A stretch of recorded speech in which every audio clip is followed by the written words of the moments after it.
이와 같이 성령도 우리의 연약함을 도우시나니 우리는 마땅히 기도할 바를 알지 못하나 오직 성령이 말할 수 없는 탄식으로 우리를 위하여 친히 간구하시느니라. 마음을 살피시는 이가 성령의 생각을 아시나니 이는 성령이 하나님의 뜻대로 성도를 위하여 간구하심이니라. 우리가 알거니와 하나님을 사랑하는 자 곧 그의 뜻대로 부르심을 입은 자들에게는 모든 것이 합력하여 선을 이루느니라. 하나님이 미리 하신 자들을 또한 그 아들의 형상을 본받게 하기 위하여 미리 정하셨으니 이는 그로 많은 형제 중에서 맏아들이 되게 하려 하심이니라. 또 미리 정하신 그들을 또한 부르시고 부르신 그들을 또한 의롭다 하시고 의롭다 하신 그들을 또한 영화롭게 하셨느니라. 고개를 들고 이 앞을 보세요.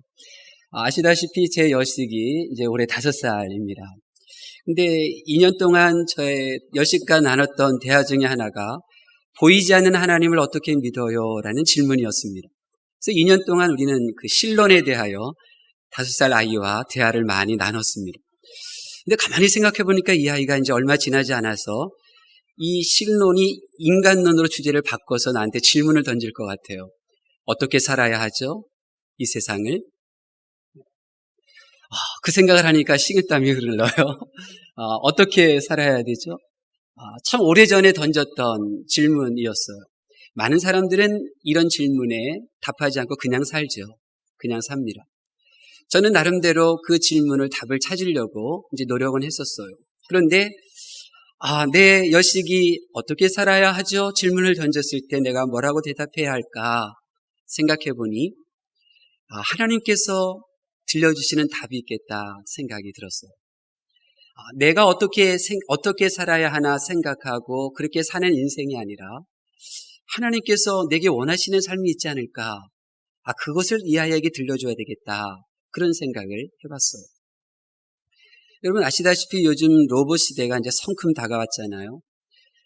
일본에서는 소프트뱅크사가 이미 페퍼라고 하는 이 감성 로봇을 이미 만들었어요. 이 페퍼 로봇은 이제 말을 할 줄 알고요. 사람의 이 억양의 톤과 표정을 보면서 이 사람의 감정을 읽어낼 줄 아는 그런 로봇이에요. 근데 이 소프트뱅크사가 미국의 이 로봇 기업의 대표적인 그러한 기업인 보스턴 다이내믹스사를 인수를 했어요. 근데 이 회사가 만든 로봇은 휴머노이드 로봇인데 보행하는 데 탁월해요. 대부분 로봇은 걷는데 좀 위태위태하거든요. 근데 이 로봇은 2발로 걷는데 사람이 밀어도 넘어지지 않는 그런 균형 감각이 탁월한 그런 로봇이죠. 사람들이 왜 이렇게 많이 로봇에 많은 예산을 투자하고 또 돈을 써가면서 로봇을 만드느냐, 기대치가 있기 때문에 그런 거예요. 이 로봇이 우리 사람의 장점을 좀 극대화한 모습으로 사람의 인간 세계를 도와줬으면 좋겠다 하는 기대치가 있는 거예요. 사람보다 더 좋은 품성을 가진 이 생명을 소중히 여기는 로봇, 사람보다 더 탁월한 지능을 가진 인공지능의 이 로봇, 사람의 힘으로 해내지 못하는 일을 해낼 수 있는 강력한 힘을 가진 이 로봇가 인간의 세계에 도움을 주기를 바라는 그 기대감이 이 로봇 만드는 데 투자하는 사람들에게 다 있는 거예요. 그렇다고 하면 하나님께서 사람을 창조하셨잖아요. 하나님께서 사람을 창조하신 이후에 사람에 대한 기대치는 없으실까요? 네, 당연히 있는 거예요. 하나님께서 사람을 창조하실 때 어떻게 창조하셨느냐면 하나님의 형상대로 창조하셨다 그랬어요. 하나님의 형상대로 창조하셨다는 얘기는 이 사람을 향한 하나님의 기대가 뭐냐면 이 세상을 살아가는 사람들의 모습이 하나님의 성품, 하나님의 그 본질, 그것을 드러내는 그런 삶을 살기를 원하시는 거예요. 하나님은 로봇과는 달리 사람을 창조하신 후에 선택의 기회를 주셨어요. 우리가 어떻게 살아야 할지. 그래서 하나님께서는 에덴이라는 이 세상에 선악과라는 나무와 생명의 나무를 주셨잖아요. 그래서 사람에게 선택하게 하셨어요. 선악과를 먹으며 사는 인생과 생명나무의 과실을 먹으며 사는 인생, 이 2가지 중에 한 가지를 택하라고 말씀하시면서 하나님의 바람을 슬쩍 비추셨죠. 너희는 생명나무의 가시를 먹었으면 좋겠다 하는 거였어요. 그러면 도대체 선악과를 먹는 이 사람의 모습은 뭐고 이 생명을 먹는 이 사람의 삶은 어떤 것인가? 먼저 선악과 나무는요. 선악과 나무를 열매를 먹는 삶이 어떤 삶이냐면 옳고 그른 것을 알면서 행하는 도덕적인 삶을 말하는 거예요. 옳은 것은 행하고 그른 것은 행하지 않는 삶. 이것이 도덕적인 삶, 선악과를 먹는 삶이에요. 매우 이상적인 것 같죠. 논리적으로는 굉장히 이상적이에요. 그런데 하나님께서 그 선악과를 먹지 말라, 그 선악과를 먹는 삶을 살지 말라고 하신 이유가 있어요. 선악과를 먹으면요, 서로 상대방을 향해서 그것은 옳은 거야, 그것은 틀린 거야 말하기 시작해요. 그것은 틀렸어, 그것은 옳은 거야 이렇게 분별하기 시작하면 이제 감정이 그 사람을 이제 갈라놓죠. 옳은 일을 하는 그 사람은 내가 좋아해, 나쁜 일을 하는 그 사람은 내가 미워해. 너는 나에게 지금 나쁜 일을 했네, 나는 너와 함께 할 수가 없어. 그래서 이 선악과를 먹는 이 인생은, 그 세상은 어떻게 바뀌어지냐면 서로 나뉘어지는 거예요. 서로 분열하는 거예요. 서로 마음의 거리감이 생기고 미운 감정들을 가지고 서로 마음을 감춘 채 뭔가 비밀스러운 일들을 만들어가면서 인간관계를 형성해 나가는 이런 세계가 되는 거예요. 하나님께서는 이런 세상, 이런 가정, 이러한 교회 원하지 않으셨어요. 반면에 생명나무의 삶은 어떤 생활일까? 생명나무에는 생명의 과실이 맺혀 있는 거예요. 그 생명의 과실을 이 육의 생명이 가진 내가 그 과실을 따서 먹는 거예요. 즉 흙으로 지음받은 내 생명으로 사는 것이 아니라 그 생명나무에서 맺어진 그 생명의 열매를 먹고 그 힘으로, 그 영양분으로 내가 살아가는 거죠. 생명이 무엇일까요? 생명은 예수 그리스도. 예수 그리스도. 생명이신 예수 그리스도, 그 생명을 내가 먹으면, 그 생명이신 예수 그리스도가 내 안에 들어오면 그 예수 그리스도의 그 에너지, 힘으로 사는 거예요. 그래서 내가 사는 것이 아니라 내 안에 계신 예수님이 나의 언어, 나의 눈빛, 나의 태도, 나의 삶으로 드러나기 시작하는 거죠. 이것이 바로 이 생명을 먹으며 사는 삶이에요. 하나님께서는 아담과 하와가 선악과는 먹지 말고 생명나무는 허락해 주셨어요. 하나님께서 사람을 창조하시고 원하시는 생은 서로 상대방을 향하여 옳고 그르고 그렇게 알면서 판단하거나 혹은 옳고 그른 것을 알면서도 여전히 그른 것을 행하는 그런 삶이 아니에요. 예수님을 생명으로 받아들여서 그 예수의 생명의 힘으로 내가 나를 드러내는 것이 아니라 내 안에 계신 예수님의 그 성품을 드러내면서 살아가는 것. 이것이 바로 하나님께서 원하시는 삶인 거예요. 근데 아담과 하와는 이 세상에서 어떻게 살기로 결심했느냐면 선악과를 먹으며 살기로 결심을 했어요. 옳고 그른 것을 알면서 행하는 도덕적인 삶을 택했어요. 그랬더니 서로 배우자를 향해서 틀리게 했다고. 내가 틀리도록 행동하도록 저 사람이 그렇게 나에게 부정적인 영향을 끼쳤다고 서로 비난하잖아요. 서로 분열하고요. 마음이 나눠지고요. 마음속에 거리감이 생기고요. 이런 세계를 만들어가요. 그리고 오늘날에도 여전히 아담과 하와가 그러하였던 것처럼 이 땅에 태어난 많은 이들은 그들의 부모가 그랬던 것처럼 선인 줄 알면서도 선을 행하지 않는 삶, 옳지 않은 줄 알면서도 여전히 그 그른 것을 행하며 사는 그 삶, 그 도덕적인 삶을 여전히 택하고 살아가고 있는 것입니다. 그래서 많은 사람들이 옳지 않다는 것을 알면서도 여전히 그른 것을 행하면서 살아요. 그러다 보니까 이 세상은 점점 무엇이 옳고 그른지 헷갈리는 이 혼돈의 세상이 되었어요. 한 나라의 귀한 공무원으로서 일할 수 있는 그 귀한 기회가 왔었을 때 지난날에 그러한 그냥 대충 형편에 따라서 살았던 삶들로 인해서 국민을 실망시키고 국민의 수준을 점점 흠결 없는 사람은 없다. 이런 식으로 대통령이 민족을 평가하는 이런 부끄러운 일들이 지금 이 세상에서 일어나고 있는 거예요. 왜냐? 자기가 옳은 대로 행했기 때문에 그런 거예요. 그 처지에서 옳은 대로 행했기 때문에 세월이 지나 그렇게 그 나라를 위하여 일할 수 있는 시간이 되었을 때 그것이 부끄러움으로 바뀌어지는 거죠. 드러나는 거죠. 그래서 많은 이들이 선악과를 먹음으로 인해서 어떤 이는 교만 속에서 살고요. 어떤 이는 열등감 속에서 이게 살아가는 거예요. 여러분, 이것은 하나님께서 결코 원하시는 세상의 모습이 아니고요. 이것은 하나님께서 원하시는 그러한 사람의 모습도 아닙니다. 이런 모습을 보는 하나님의 마음이 어떠시겠어요? 하나님의 마음이 얼마나 아프지 않겠어요? 하나님께서 꿈꾸시는 그 모습이 아닌 원치 않으신 모습으로 살아가고 있는 그 자녀들을 바라보는 하나님의 마음이 얼마나 찢어지시겠어요? 하나님의 아들이 십자가에 달려 조롱당하고 못 박혀 죽으시는 그 모습을 지켜보는 하나님 아버지의 마음이 정말 찢어지지만 그 찢어지는 마음보다도 더 큰 고통이 있었기에 예수님을 십자가에 못 박은 거 아니에요? 그 고통이 뭔가요? 하나님의 자녀들이 여전히 선악과를 먹으며 도덕적인 삶을 살아가는 모습을 보는 것이 더 고통스러우니까 그 아들을 이 세상에 보내시고 십자가의 길을 허락하신 거 아니에요? 그래서 성경은 의인은 없나니 하나도 없다 그렇게 말하는 거예요. 날마다 예수 그리스도의 생명으로 나의 인격, 나의 성품을 드러내는 것이 아니라 내 안에 들어와 계신 그 예수님의 그 성품을 드러내야 할 사람들이 자기가 옳고 그르다는 도덕적 판단의 기준이 된 채 살아가고 있어요. 내가 봐서 옳으면 옳은 거예요. 내가 봐서 그러면 그른 거예요. 그러니 서로 상처를 주고받으면서 살고 있는 거예요. 그러니 하나님의 말씀조차도 자기가 옳다고 생각한 그 기준 아래 두잖아요. 그래서 자기 마음껏 신앙생활하고 그런 거 아닌가요? 그래서 많은 이들이 어떻습니까?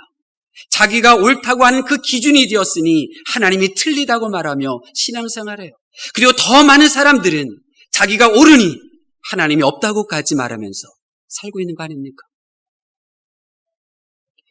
하나님께서는 이처럼 하나님의 뜻대로 살지 못하는 우리들을 위하여 예수님을 이 세상에 보내주셨어요. 그래서 예수님을 믿는 그들에게 예수님이 우리 안에 들어와 계시는 거죠. 우리는 예수님을 영접함으로 우리 안에 예수 그리스도의 생명이 내 안에 들어오심으로 이제 새 사람이 된 거예요. 그리고 지난주 성령 강림 주일에 새 사람이 된 우리들이 그 예수 생명으로 살아갈 수 있도록 우리를 돕기 위하여 성령님께서 우리에게 임하신 것이죠. 그래서 이제 우리는 성령 하나님의 도움을 받을 때, 성령 하나님의 도우심을 구하게 될 때 내가 판단의 옳고 그름의 기준으로 사는 자가 아니라 내 안에 들어오신 그 예수 그리스도의 그 생명, 그 겸손함, 그 예수 그리스도의 그 온유함, 예수 그리스도의 그 섬김, 그것을 드러내면서 우리는 살게 되는 것입니다. 오늘 본문에 보면 이 땅에 우리에게 오신 그 예수 성령님께서 우리들을 돕는 일이 무엇인지를 말씀하고 계셔요. 우리 먼저 26절 말씀 한번 볼까요? 성령님께서 도우시는 것이 뭘까요? 26절 말씀 봉독합니다. 시작. 이와 같이 성령도 알지 못하나 오직 성령이 말할 수 없는 탄식으로 우리를 위하여 친히 간구하시느니라. 아멘. 먼저 첫 번째로 성령 하나님께서 우리의 연약함을 도와주시는데요. 우리의 연약함이 뭐냐? 먼저는 기도를 하지 못하는 거예요. 기도를 멈춘 이들이 기도할 수 있도록 성령님께서 우리를 도와주세요. 선악과를 먹는 삶의 가장 결정적인 증거는요, 그의 인생에서 기도 시간이 없다는 거예요. 여러분, 하나님을 모르는 세상 사람들이 하나님께 기도하는 거 보셨습니까? 기도는 세상 사람들의 눈에 보면요, 약한 사람들이 하는 행동이에요. 기도는 혼자 힘으로 이 세상 살아가지 못하는 약해 빠진 사람들이 하는 것으로 세상 사람들은 그렇게 기도에 대해서 생각해요. 그래서 그들은 하나님께 기도할 줄을 모릅니다. 기도가 중단됐고요, 기도가 막혀 있죠. 그래서 이런 분들에게 우리가 전도할 때 꼭 하는 말이 뭔지 아세요? 하나님께 기도해. 그러면 하나님께서 도와주실 거야. 기도하라는 말을 제일 먼저 하는 거예요. 전도할 때. 신앙생활의 첫걸음은 내 입술을 열고 나의 목소리를 내어서 하나님을 부르는 거고요. 그 하나님 앞에 도움을 요청하는 거예요. 이게 기도예요. 믿음이 없어도, 성경 말씀을 몰라도, 예배 순서가 어떻게 진행되는지 몰라도 상관없어요. 기도를 통해서 응답해 주시는 하나님을 만나는 거예요. 기도를 통해서 하나님을 경험하게 되는 거죠. 이처럼 성령 하나님께서는 기도 못하는 우리의 연약함을 아시고 우리로 하여금 기도할 마음을 주시고 또 기도하게 해주시고요. 기도할 때 응답받게 해주시는 거예요. 그래서 교회에 처음 예수님 믿고 나온 분들이 기도 응답이 아주 많은 거죠. 그렇게 많이 경험해요. 성령님께서 해주시는 거예요. 또한 우리의 연약함이 뭐냐면 기도하지 말아야 할 것을 기도하는 것이 바로 우리의 연약함이에요. 근데 이것을 성령님께서 우리에게 도와주셔요. 기도 생활하는 분들의 가장 큰 오류가 뭐냐면 기도하지 않아야 할 것을 기도하다가 낙심해서 기도를 중단하는 거예요. 도덕적으로 사는 생활은요, 자기가 오랜 세월 동안 옳고 그른 기준을 자기로 삼았던 사람은 어떻게 기도하는 줄을 몰라요. 무엇을 기도해야 할 줄을 몰라요. 그래서 그냥 자기가 보기에 옳다고 여긴 것을 기도 제목으로 삼고 열심히 기도해요. 아주 열심히 기도하죠. 그런데 자기만 옳을 뿐 하나님이 보시기에 옳은 기도 제목이 아니에요. 그러다 보니까 응답이 안 되는 거예요. 하지만 또 주변에서 기도하라고 말하니까 기도에 대한 응답을 받지 못한 실패감이 마음속에 있어도 그래도 다시 한번 또 기도하는 거예요.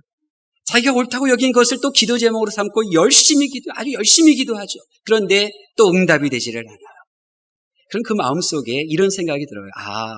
기도해봐야 소용이 없구나. 이런 마음의 낙심이 이제 들게 되는 거죠. 그래도 주변에서 기도의 실패의 경험이 있고 난 기도해봐야 소용이 없다 해도 그래도 교회 생활하니까 또 집사니까 또 주변에서 기도하라 하면 그 말을 듣고 다시 또 기도하려고 해요. 그렇지만 역시 자기가 보기에 옳다고 생각하는 것을 기도 제목으로 삼고 기도하지 말아야 할 것을 기도 제목으로 삼고 기도하다 보니 여전히 응답받지 못하는 거예요. 그러면 그 사람 마음속에 나는 기도해봐야 소용이 없다 이렇게 생각해요. 그래서 교회는 다녀도 기도 생활은 하지 않아요. 내가 교회 일은 하겠다. 하지만 기도 생활은 포기한다. 이런 마음으로 신앙생활을 하는 거예요. 이것이 우리의 연약함이에요. 우리는 기도하다가 기도 없는 신앙생활을 하려고 해요. 이것이 우리의 연약함이에요. 우리의 연약함을 성령 하나님께서 아시고 우리를 도와주시는 거예요. 그래서 기도에서는 안 될 기도 제목이 무엇인지를 알려주시는 거예요. 기도에서는 안 될 그 기도를 드리지 않도록 성령 하나님께서 우리를 이제 도와주시는 거죠. 그래서 성령의 도우심을 받는 분들은 기도 제목 딱 받으면 딱 알아요. 이것은 안 되는 거야. 이건 시도하는 기도 제목이야. 이것은 인간의 욕심으로 내놓은 기도 제목이야. 딱 알아요. 딱 알죠. 네. 자, 마지막으로 우리의 연약함을 성령님께서 도와주시는데 우리 연약함이 뭐냐면 우리가 마땅히 기도해야 할 것이 있는데 그 마땅히 기도해야 할 것을 알면서도 기도하지를 못해요. 그럴 때 우리를 도와주시는 거예요. 그게 우리 연약함이에요. 우리 27절 말씀 한번 볼까요? 27절 말씀, 우리가 기도해야 할 기도 제목이 나오는데요. 27절 말씀 봉독합니다. 시작. 마음을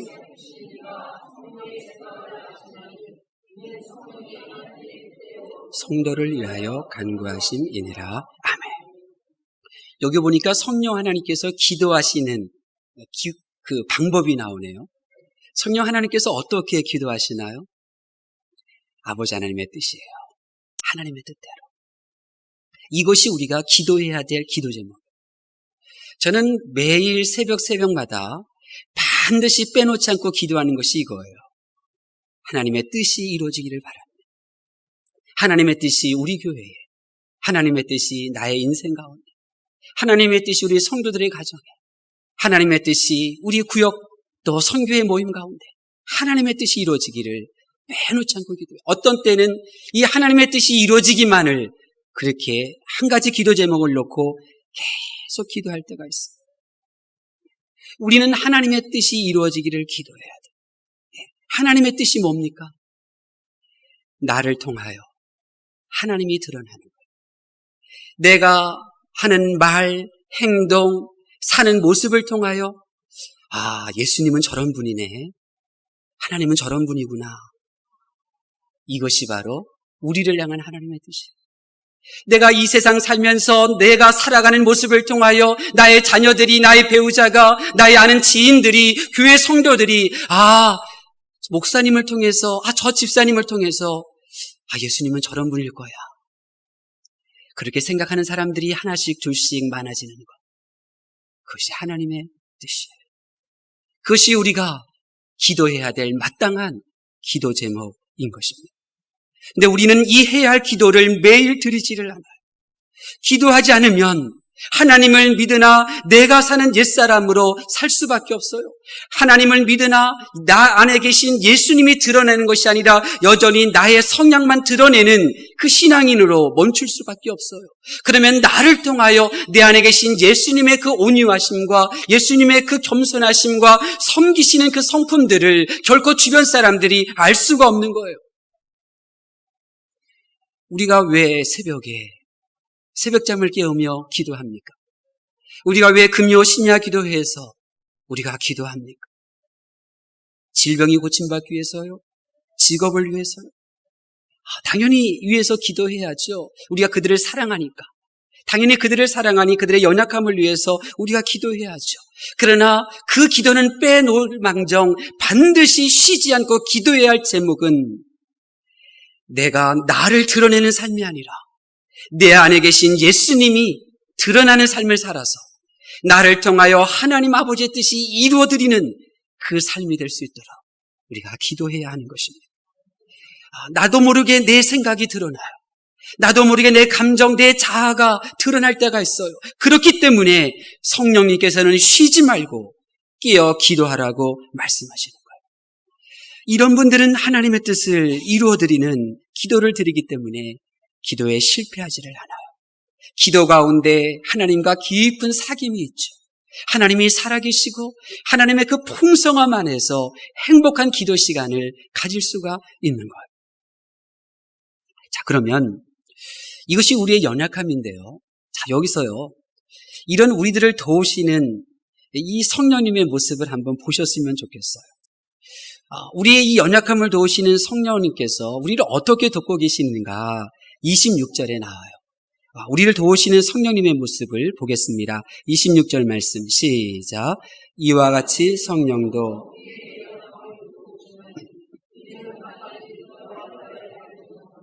오직 성령이 말할 수 없는 탄식으로 우리를 위하여 친히 간구하시느니라. 아멘. 성령님께서 우리의 연약함을 도와주시는데요. 우리의 연약함을 어떻게 도와주시냐면 말할 수 없는 탄식으로 기도하고 계셔요. 여기서 말하는 말할 수 없는 탄식이라는 말은 신음소리를 말하는 거예요. 신음소리. 여러분, 우리가 아플 때 말이 나오지 못하잖아요. 아파, 나 아프네, 왜 이렇게 아파? 그런 말을 못해요. 정말 아프면요, 신음소리가 나요. 그냥 끙끙 앓아요. 끙끙 나잖아요. 네. 어제도 우리 새벽에 참 이제 잘 자는데 새벽에 예은이가 기침을 해대기 시작하더니만 이제 토했어요. 나는 또 새벽에 일어나야 되는데 이제 잠자는 시간이 짧잖아요. 근데 기침할 때요, 마음이 아픈 거예요. 마음이 아픈 거예요. 토하기까지 했어요.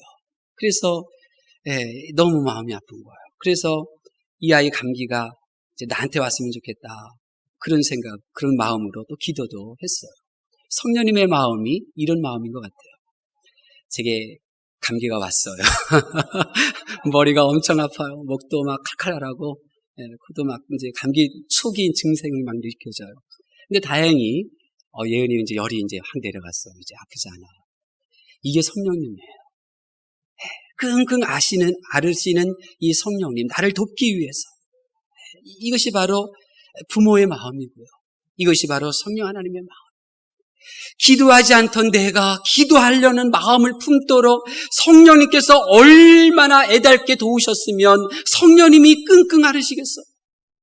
기도하지 말아야 할 것을 기도 제목으로 삼고 열심히 기도하고 있으니 그 열심히 기도한 만큼 상처가 되고 아픔이 되는 것을 알고 계시는 그 성령님께서 얼마나 힘드시겠어요. 기도해야 할 것을 기도하지 않고 기도 생활을 멈추고 있는 우리의 모습을 보시면서 기도할 것을 기도할 수 있도록 우리를 도우시는 성령 하나님께서 얼마나 힘드시겠어요. 십자가에 못 박히신 주님의 고통을 기억하는 성도 여러분, 오늘 본문 말씀에는 동일하게 성령 하나님께서 우리의 연약함을 도우시기 위하여 십자가에 달리신 주님의 그 신음소리를 동일하게 내시는 성령 하나님의 모습을 우리들에게 보여주고 있습니다. 나를 돕기 위하여 이 애달파하시고 끙끙 앓으시는 이 성령 하나님의 마음을, 이 성령 하나님의 모습을 여러분의 눈에 담으시고 여러분의 마음에 담으셔서 이제 기도의 사람으로 변화가 이루어질 수 있기를 바랍니다. 우리 부학교회가 어떤 교회입니까? 하나님께서 기도하는 교회로 우리 부학교회를 34년 전에 세우지 않으셨습니까? 하나님께 기도할 생각조차 않는 이 우상의 골짜기에 하나님께 기도하지 않는 것을 당연히 여기는 사람들로 가득한 이 우상의 골짜기에 하나님께 기도하는 사람을 부르셔서 하나님께 기도하는 교회로 이 부학교회를 세워놓으셨습니다.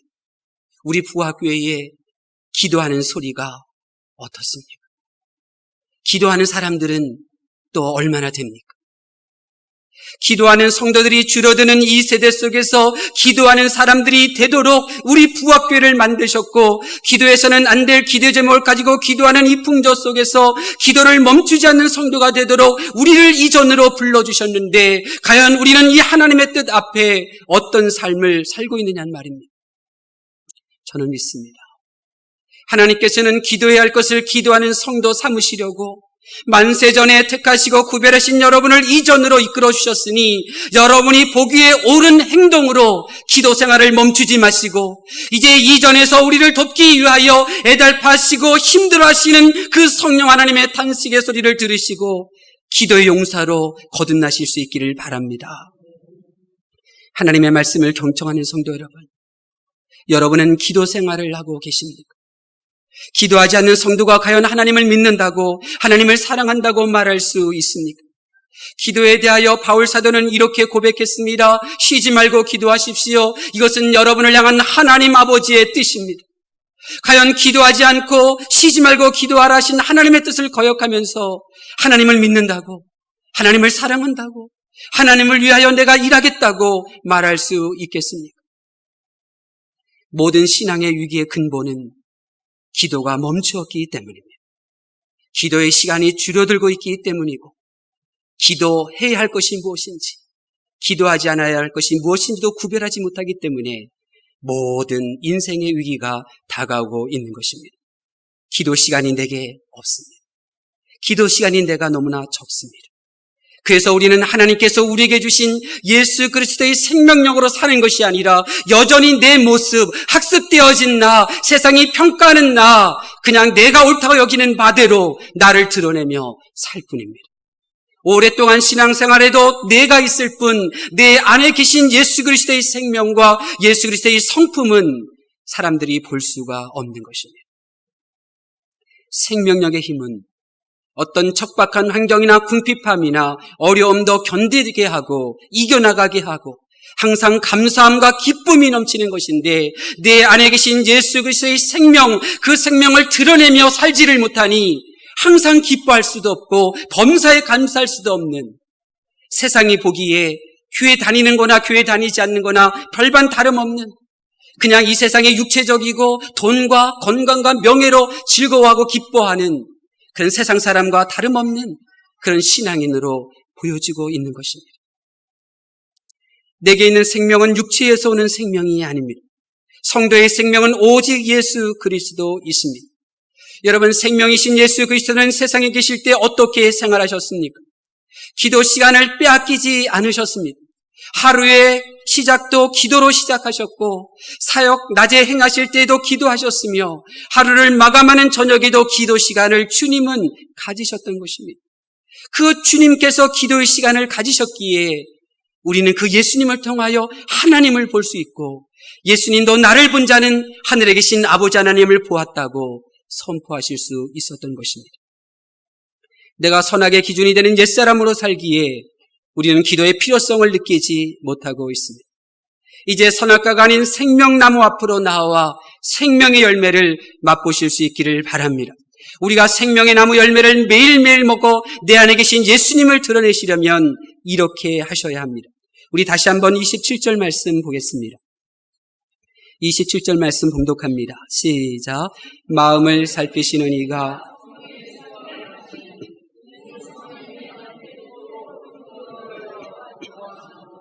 아멘. 여러분이 생명의 열매를 매일매일 드시려면 하나님의 뜻대로 사셔야 합니다. 예수님께서는 요한복음 6장 38절에 이렇게 말씀하셨습니다. 내가 하늘에서 내려온 것은 내 뜻을 행하려 함이 아니요 나를 보내신 이의 뜻을 행하려 함이라. 예수님께서는 하늘 보좌에서 이 낮은 세상에 오셨을 때에 자기의 뜻을 이루기 위하여 이 세상에 오신 것이 아니라 아버지 하나님의 뜻을 이루기 위하여 오셨다고 말씀하고 계십니다. 근데 우리는 이 세상에 태어나서 왜 하나님의 뜻대로 사는 것이 아니라 나의 뜻대로 살고 있느냐는 말입니다. 예수님께서는 세상에서 사실 때에 자기 뜻대로 살지 않으셨습니다. 겟세마네 동산에서 그렇게 땀이 피가 되도록 기도하실 때에 많은 사람들이 예수님을 왕으로 삼으려고 하는 그 능력이 많으신 그때에 예수님은 아버지의 뜻대로 십자가를 지시고 그렇게 죽으셨습니다. 이것이 주님의 모습이라면 이제 내 뜻대로 내가 하고 싶은 대로 사는 자가 아니라 아버지 하나님의 뜻대로 살기를 소망하는 여러분이 되실 수 있기를 바랍니다. 여러분이 나의 뜻대로 사는 삶을 중단하고 아버지 하나님의 뜻대로 살기로 결심하면 성령 하나님께서 여러분을 도와주실 것입니다. 여러분의 연약함을 도와주실 것입니다. 여러분의 연약함 속에 성령의 도우심을 경험하게 될 것입니다. 그런 분에게 주시는 놀라운 복이 오늘 말씀에 있습니다.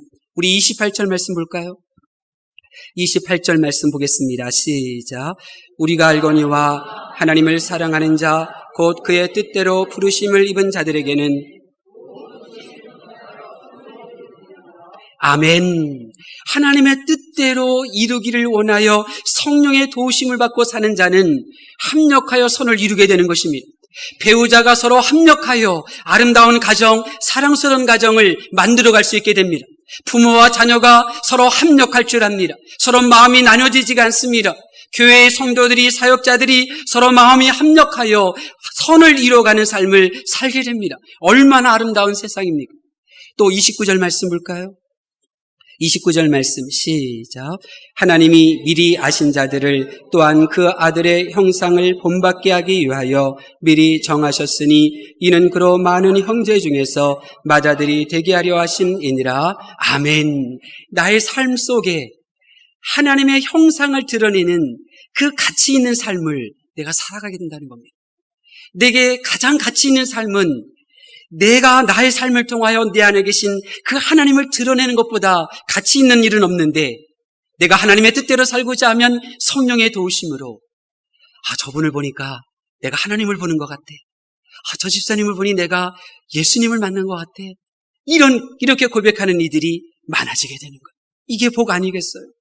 그리고 30절에 보니까 우리를 죄 없다 하시고 우리를 영화롭게 하시는 천사의 부름을 받는 그 영광스러운 그 자리, 죽음 이후의 끝이 아니라 눈에 보이는 이 세상이 전부가 아닌 이 눈에 보이는 세상 저 너머의 그 영원한 죽음 이후의 하나님 나라에서 의롭고 영화로운 삶을 살게 될 줄로 믿습니다. 부디 하나님의 뜻을 사모하시고 하나님의 뜻대로 사는 자 되셔서 성령의 도우심 받아 이 복을 여러분의 것으로 삼으실 수 있기를 바랍니다. 기도하겠습니다.